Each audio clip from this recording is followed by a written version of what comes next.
for me chacha obibiara edeba enim de news so eso stories there ene ebi ewo ho pa eye okay Kofi okay mamenye another story no the story nyenye no enwe etie for sabre yebekọ ensem no emu na ya cheche ensem no emu. Thank you, Mr. Speaker. Mr. Speaker, I want to make it emphatically clear that Ken Ofirata hasn't run away. Mr. Speaker, I would like to advise this August House that I think our actions and omissions over the years have actually defined us, and we have given the public, the external stakeholders, to always see us in different lenses. And it is time we put an end to what we are doing to each other.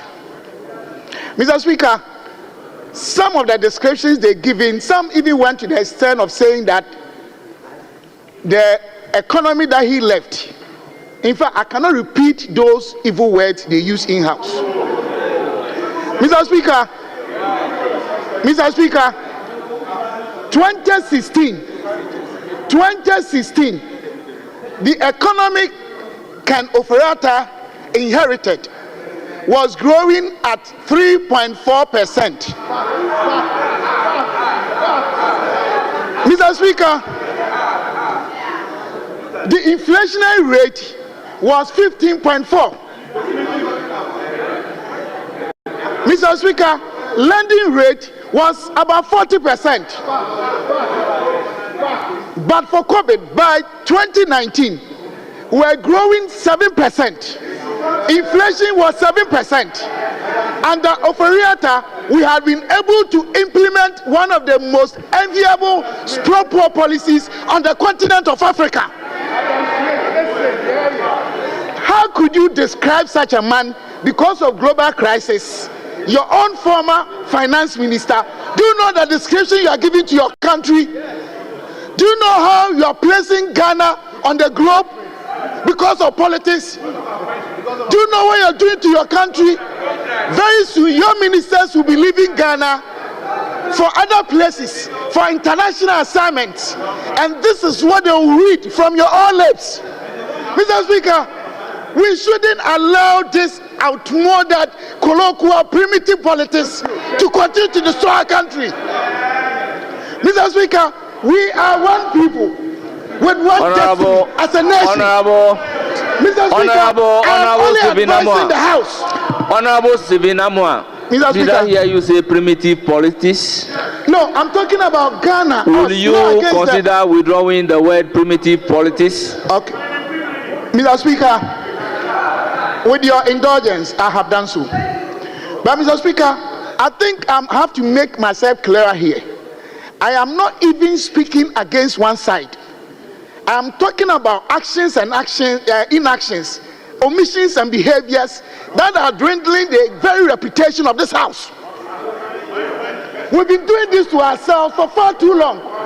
Now, every Tom, Dick, and Harry out there, even if you are driving a Land Cruiser, they think you're a politician. Whether NDC and people, they don't respect us. And this is why I'm bringing it to our attention.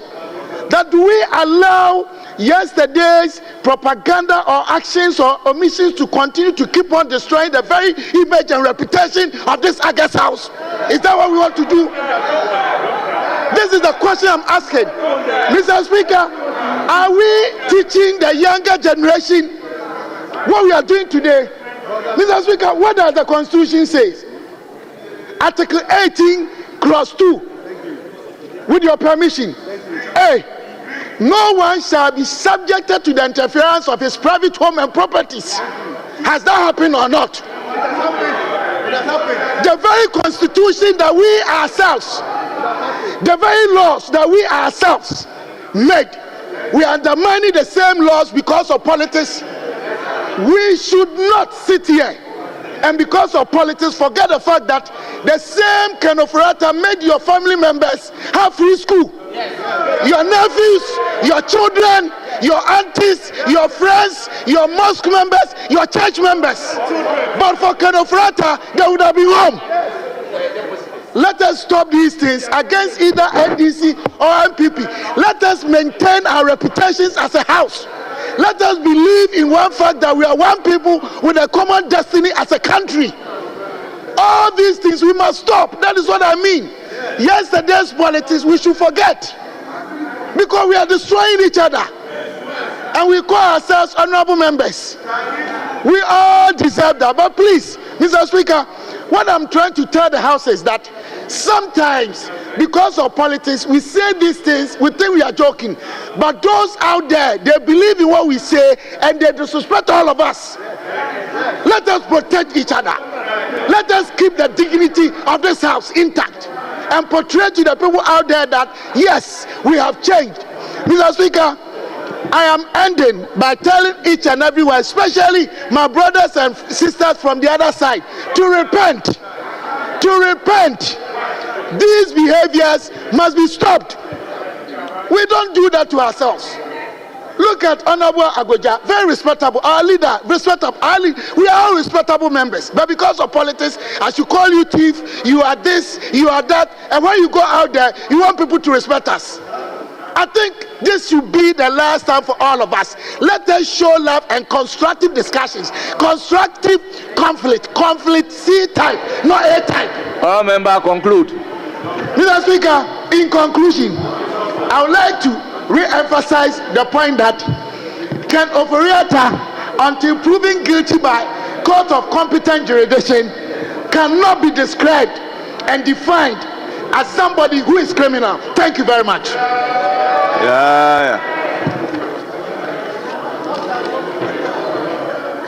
I proceed to give the floor to Kwame Jijoli Gakpe.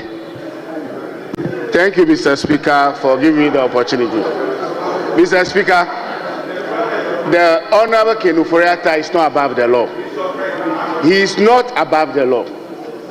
And then when the special prosecutor, they read the statement today, he is talking about the cathedral. They mentioned cathedral issue. They mentioned SML issues. Those are the issues the special prosecutor is investigating. When they call upon Honorable Ken Ofori-Atta to avail himself to the authorities to do the needful, he sent lawyers. And the lawyers they want to represent him. Where is Ken Ofori-Atta? He's outside this country. We call upon our former finance minister to do the needful and come back to Ghana and do the needful. This is about public money. It's not personal money. He's not above the law. The security agencies went to the house lawfully. What we should be looking at is that we should inquire as a house whether they have search warrant to go to Honorable Ken Ofori-Atta's home. It's not about wearing white dresses. So nobody is above the law. When you hold public office, you need to be what? Accountable. The day of accountability have arrived. We were in this country. John Jinapo's home was raided. Former Attorney General's home was raided by the military people. Members were invaded in this chamber. At that time, we don't have the locus to say and condemn it. Today we have the moral temerity, the audacity to say that it is wrong. You have the moral ground to talk. You didn't know the day of reckoning will come today. Here we are. Now here, karma. This is what we call karma. Karma is real. Those days where even members of parliament are being chased. They can prevented. They can't even do the dutiful duties. Here we are. So all that I want to say is that Ken Ofori-Atta is not above the law. He should submit himself. He should stop running away. He's out of the country. Please call upon him to come back to the country. He shouldn't run behind excuse of medical condition and he will not come. He is fit for purpose, and then we are waiting cautiously, we are waiting patiently for Honorable Ken Ofori-Atta to arrive in this country to submit himself to the authority for the needful to do. Why? What are you running away from? What are you running away from? Cathedral, 58 million Ghana cedis was sunk. Dollars, $28 million. $58 million. Which can build Kosimiti, can build a lot of roads. It can build Kosimiti. Is it not true? OPK, is it not true? It can build hospitals. It can build markets. He can do a lot of roads. The agenda 111 buildings would have finished. Conclude. And what are we talking about? Conclude. What the SML? Is it not true?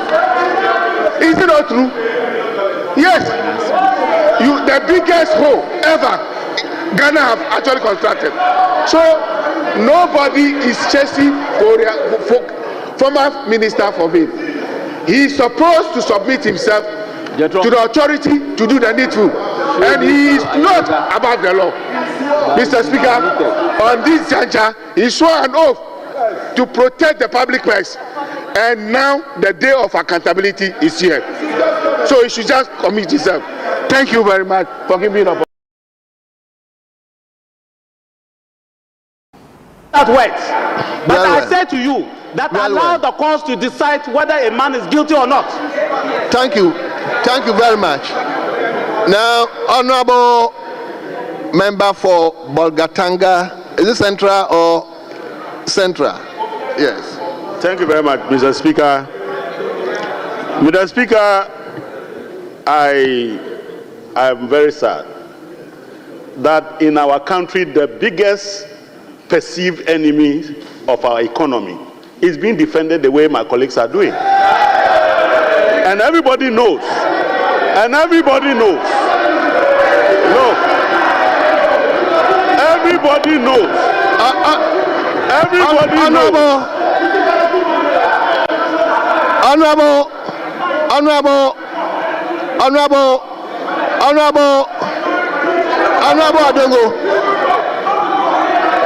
Adongo. Honorable Adongo, how did you come by that? Mr. That Speaker, is the biggest. Mr. Speaker, if that makes him happy, I withdraw. Please just withdraw. Honorable members. Yes, the truth. Honorable members, please. Honorable members, please, let's be guided by our own standing orders. This comment should not generate any debate. So please, let's make a statement that will invite no other person to come and challenge your statement. Please, let's be straightforward. Mr. Speaker, you allowed very contentious, debatable issues to be raised here. And you are now asking me to respond to debatable argument without debate? Is that what you are saying? You admitted all that debatable documents that he presented here. But I want to say that if you are a Ghanaian and you respect yourself, Ghana has gone into debt restructuring and embarrassed globally. Who did that? Ken Ofori-Atta did that. Ghanaians who bought our bonds,